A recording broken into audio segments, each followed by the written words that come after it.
घुटनों तक कुर्ती थी, दुपट्टा बस गले में लेने की ही जहमत की थी। एक तो उसके बाल घुंघराले थे, ऊपर से कंधों तक आते थे। रंगत साफ सुथरी थी, लेकिन मुझे वो एक आंख भी अच्छी नहीं लगी। मुझे देख के कहने लगी, कामरान, ये है वो लड़का? कामरान कहने लगा, हाँ। उसने सर से लेकर पैर तक बड़ी तनकीदी नज़र से मुझे 5 मिनट तक देखा। फिर कहने लगी, ठीक है, इसे तो मैं हैंडल कर सकती हूँ। मैंने हैरत से उसे देखा। मैंने कहा, इसने मुझे क्या हैंडल करना है? ये मुझे समझ क्या रही है? फिर उसने अपनी जेब से एक पेपर निकाला। कहने लगी, ये मेरी शराइत हैं, इन्हें पढ़ लो और इस पे साइन कर दो। मैंने वो पेपर पकड़ा। उसके ऊपर नंबर वाइज बहुत कुछ लिखा था। ये कि मैं अपने काम खुद करूँगा, वो अपने काम खुद करेगी। जिस कमरे में वो रहेगी वहाँ मेरा आना जाना बिल्कुल नहीं होगा। घर की सफाई एक दिन वो करेगी, एक दिन मैं करूँगा। खाना वो अपना पकाएगी, मैं अपना पकाऊँगा। फ्रिज हम आधा आधा इस्तेमाल करेंगे, बिजली का बिल भी आधा देंगे।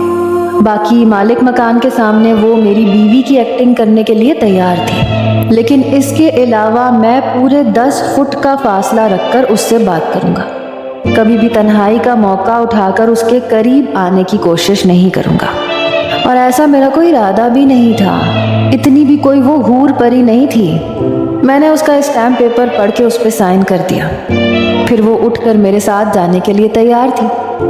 मैंने कहा, यूँ नहीं। कहने लगी, क्या मतलब?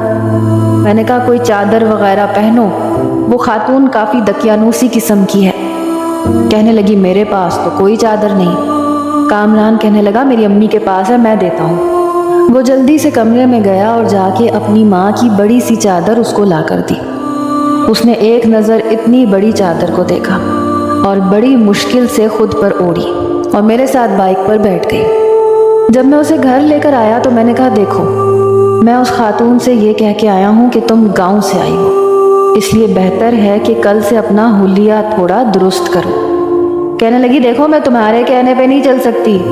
मैं जॉब करती हूँ और मैं उसी हिसाब से कपड़े पहनती हूँ, ठीक है ना? तुमने क्या कहा है क्या नहीं, ये मेरा मसला नहीं है।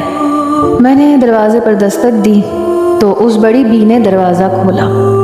मुझे देखा, मेरे साथ सानिया को देखकर कहने लगी, माशाल्लाह माशाल्लाह, माँ सदके जाए, बीवी तो तुम्हारी बड़ी प्यारी है।